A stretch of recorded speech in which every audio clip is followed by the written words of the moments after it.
ہے وہ صراط مستقیم ہے، تو نبی کونین صراط مستقیم ہے، تمام صحابہ کرام صراط مستقیم پر ہیں، ابو بکر صدیق صراط مستقیم ہے، حضرت عثمان غنی صراط مستقیم ہے، حضرت علی صراط مستقیم ہے، حضرت امام حسن مصطفیٰ صراط مستقیم ہے، حضرت امام حسین صراط مستقیم ہے، تمام شہداء کرام صراط مستقیم ہے، حضرت غوث اعظم صراط مستقیم ہے، حضرت خواجہ غریب نواز صراط مستقیم ہے، بندہ نواز گیسو تراز صراط مستقیم ہے، تمام صالحین صراط مستقیم ہے۔ اگر کوئی یہ کہے کہ ٹھاکر دوارا کی سرزمین پر تم نے جشن غوث اعظم منایا تھا تو کہہ دینا وہ جشن غوث اعظم نہیں تھا، وہ جشن صراط مستقیم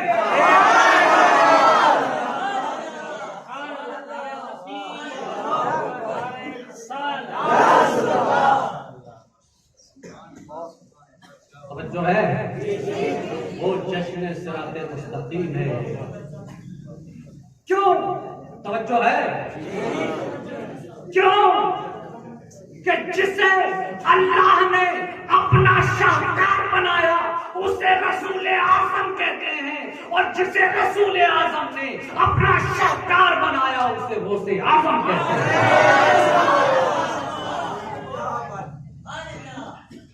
غوث اعظم کہتے بھی ہیں بامنی دیس اور باما مدد۔ غوث اعظم کی شان ہی کیا ہے؟ شان ایسی شان کیا آج ہم اور آپ یاد کر رہے ہیں۔ باقی اگر آپ قصیدہ غوثیہ کھول کر کے دیکھو تو اللہ نے ہم سب سنی مسلمانوں کو اور دنیا کو، پورے عالم کو، اللہ پاک پورے عالم کی حفاظت اپنے اولیاء سے فرماتا ہے۔ کیسے؟ دنیا میں جو بھیجتا ہے اللہ پاک، ایک تشریح ولی ہوتا ہے، ایک تکوینی ولی ہوتا ہے۔ تشریح ولی کے بارے میں حدیث پاک ہے، قسم خدا کی قربان جاؤ حدیث پاک پہ۔ اللہ کے رسول صلی اللہ علیہ وسلم ارشاد فرماتے ہیں، جہاں علماء کرام غلطی ہو جائے معذرت چاہتا ہوں، یہ ہے کہ 40 مومن بیٹھے ہوں تو وہاں پہ ایک اللہ کا ولی ہو، اور تکوینی ولی، تشریح ولی بھی محبوب ہوتا ہے اور تکوینی ولی بھی محبوب ہوتا ہے۔ محبوب تو دونوں ہی ہیں، مرتبہ تو ولی کا ہے۔ کیا شان ہے تشریح ولی کی بھی؟ 40 آدمیوں میں بیٹھا ہوتا ہے وہ، ماشاءاللہ آج ہمارے درمیان میں فزیکل اللہ کا ولی بیٹھا ہوا ہے۔ پتہ نہیں کہ مولانا عامر صاحب ہے، پتہ نہیں کہ مولانا آصف صاحب ہیں، پتہ نہیں کہ مفتی سراج مصباحی ہیں، پتہ نہیں کہ ہمارے مولانا فہیم صاحب ہیں، پتہ نہیں کہ مولانا غلام جیلانی صاحب ہیں، مولانا رہبر مصباحی صاحب ہیں، ناظم صاحب ہیں، یا طلبہ اسلامی بھائیوں میں سے کوئی ولی ہے؟ ولی اللہ کا ولی بیٹھا ہوا ہے یار، حدیث ہے۔ ابے میں بولوں تو غلط ہو سکتی ہے بات، لیکن جب رسول بولے تو قسم خدا کی وہ بات غلط نہیں ہو سکتی۔ آسمان ادھر ہٹ سکتا ہے، زمین ادھر ہٹ سکتی ہے، لیکن اللہ کے رسول کی بات نہیں ہٹ سکتی۔ آج آپ اس محفل میں بیٹھے ہوئے ہو اور اس محفل میں بیٹھنے والے تم سب خوش نصیب ہو کہ تم ایک اللہ کے ولی کے ساتھ بیٹھے ہوئے ہو، اور آپ اس آیت کا مصداق بن گئے ہو جس کو اللہ پاک نے ارشاد فرمایا ہے، یا ایھا الذین آمنوا اتقوا اللہ وکونوا مع الصادقین، اے ایمان والو اللہ سے ڈرو اور سچوں کے ساتھ رہو۔ آج تم کو سچے کی میت حاصل ہو گئی ہے، یہ مت سمجھنا کہ ہمیشہ کی میت ہو، یہ تو نصیب کی بات ہے۔ کس کو کتنے لمحے کی میت حاصل ہو جائے اور کس کو کتنے لمحات کی میت حاصل ہو جائے، آئیے میں آپ کو بتاتا چلتا ہوں کہ ذرا سی بھی دنیا کے اندر ایک ولی کی یک زمانہ در صحبت اولیاء، یک زمانہ در صحبت اولیاء بہتر اب 7 سالہ کاتے بیریا، جس کا مطلب یہ ہے کہ کوئی مومن بندہ سنی مسلمان اگر اللہ کے ولی کے پاس اس اللہ کی رضا حاصل کرنے کے لیے ایک لمحہ بھی بیٹھتا ہے تو خدا کی قسم اس کا یہ بیٹھنا 100 سالہ عبادت بے جا سے بہتر ہے۔ سبحان اللہ، ایسا حدیثوں کا مفہوم ہے۔ یہ دیکھو، ایک لمحہ بیٹھنا 100 سالہ یعنی 100 سالہ سے بہتر ہے، 100 سالہ عبادت بے ریا سے بہتر ہے۔ اور بتاؤں میں آپ کو، آپ کہتے ہوں گے کیا فائدہ بیٹھنے سے کیا فائدہ ہے، تھوڑی دیر ہی تو بیٹھتے ہیں۔ تو میں آپ کو بتا دوں کہ دنیا میں جس نے تھوڑی سی بھی معیت حاصل کی ہوگی، تھوڑا سا بھی وسیلہ ان کا پکڑا ہوگا اللہ کے ولی کا، تو آئیے میں آپ کو بتا دوں، مشکوٰۃ شریف کی حدیث ہے، میدان قیامت ہے، میدان محشر ہے، جہنمیوں کی لائن لگی ہوئی ہے۔ مشکوٰۃ شریف کی حدیث ہے، مولانا عامر صاحب قبلہ یہ پڑھاتے ہیں مشکوٰۃ شریف، انہیں پتہ ہوگی وہ حدیث۔ میدان قیامت ہے، جنتیوں کی لائن لگی ہوئی ہے، جہنمیوں کی لائن لگی ہوئی ہے۔ جہنمیوں کی لائن میں سے ایک شخص نکلتا ہے، اور وہی شخص جس کو ولی بولا گیا ہے کہ 40 آدمیوں کے درمیان میں وہ اللہ کا ولی ہوتا ہے، وہ جہنمی اس ولی سے کہے گا، عرض کرے گا عربی میں، الفاظ حدیث یہ ہیں، اما تعرفنی، اے اللہ کے ولی تم مجھے پہچانتے ہو؟ تو وہ توجہ کریں گے، اللہ کے ولی اس کی طرف توجہ کریں گے، تو وہ پھر عرض کرے گا، ڈیفینیشن اپنا تعارف کروائے گا عربی کے اندر اس طریقے سے کہے گا، انا الذی سقیت لک شربتا، میں وہ ہوں کہ میں نے دنیا میں رہ کر ایک مرتبہ میں نے آپ کو پانی پلایا تھا۔ اور ایک روایت یہ ہے، مشکوٰۃ شریف کی حدیث ہے، تھوڑی معیت کے بارے میں پیش کر رہا ہوں، مولانا عامر صاحب قبلہ کی توجہ چاہتا ہوں۔ حدیث پاک یہ ہے، اما تعرفنی، کیا تم مجھے پہچانتے ہو اللہ کے ولی؟ تو وہ اللہ کے ولی اس کی طرف دیکھیں گے تو وہ نہیں پہچان پائیں گے، تو وہ پہچان کروائے گا۔ اور میدان قیامت کیا ہے پتا؟ کوئی کسی کو نہیں پہچانے گا، اپنی پڑی ہوگی۔ اللہ پاک ارشاد فرماتا ہے، یوم یفر المرء من اخیہ و امہ و ابیہ و صاحبتہ و بنیہ۔ اس آیت پاک کا یہ مطلب ہے اپنی پڑی ہوئی ہے، کوئی کسی کو نہیں پہچان رہا ہے، نفسی کا عالم ہے، نبیوں کی طرف جا رہے ہیں تو یہی عالم ہے، سب کی طرف جا رہے ہیں تو سب کہہ رہے ہیں آج کوئی شفاعت کا معاملہ نہیں ہے۔ لیکن حدیث ہے میرے رسول کی، میرے رسول فرماتے ہیں کہ وہ شخص کہے گا، انا وہبت لک وضوءا، میں وہ ہوں جو میں نے دنیا میں رہ کر آپ کو وضو کرایا تھا۔ تو حضرات محترم، میرے رسول فرماتے ہیں کہ اللہ کے فضل و کرم سے وہ ولی اس گناہگار، اس جہنمی کی شفاعت کرے گا، تو اللہ اپنے فضل و کرم سے اس کی شفاعت سے اس کی مغفرت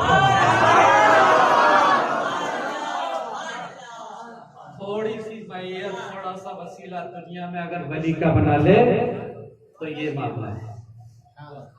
وضو کا پانی دے دیا تو جنت مل گئی، پینے دے دیا تو جنت مل گئی۔ اب ولی بندے کہاں سے؟ مدرسے سے ہی تو بنتے ہیں نا۔ وہ سے آتے کہاں سے بنے؟ مدرسے سے بنے۔ کہاں سے بنے؟ مدرسے سے بنے نا۔ اب اگر غوث نہ بن سکتے تو کم سے کم تشریح ولی تو بن سکتے ہیں نا، یعنی عالم دین تو بن سکتے ہیں نا، ہے نا؟ تو عالم دین ماشاءاللہ مستقبل کے تشریح ولی ہو، اس لیے ہم کہتے ہیں سب کے سب اولیاء اللہ کے اولیاء ہو۔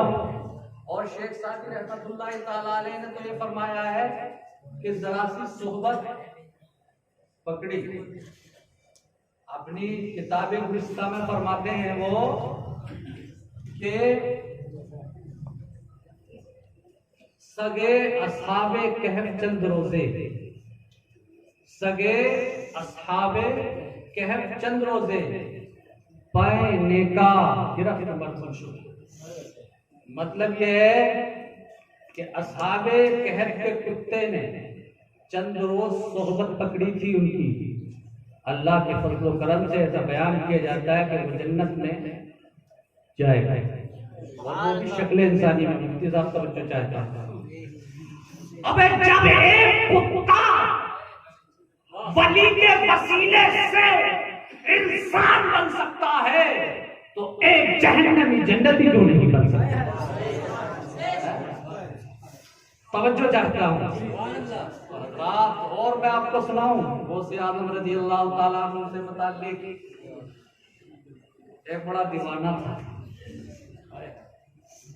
اور تلاش میں تھا کسی کے پیر کی تلاش میں تھا. پیر کی تلاش میں تھا، پیر نہیں ملا اسے. کوچے میں دیکھا، گلی میں دیکھا، شہر میں دیکھا، گاؤں میں دیکھا، پیر نہ ملا. اور آج دیکھو تو بڑے پیر ملے. پیر نہیں ملا، اتنے بھی تہیا کر لیا. آج پیر نہیں ملا تو مسجد کی سیڑھی پہ بیٹھ جاتا ہوں اور جو فرسٹ پرسن دکھائی دے گا اسی کا مرید ہو جاؤں گا. کوئی بھی آ جائے. آ رہا تھا ایک دیوانہ ادھر سے، ایک ادھر سے بیٹھا تھا. ایک ادھر سے دیوانہ آ رہا تھا. اب دل میں سوچتا ہوا آ رہا تھا بڑا مال ماننا ہے، بڑی چوری کرنی ہے، بڑا موٹا رئیس ہوگا اس کے ہاں جاؤں گا، چوری کروں گا.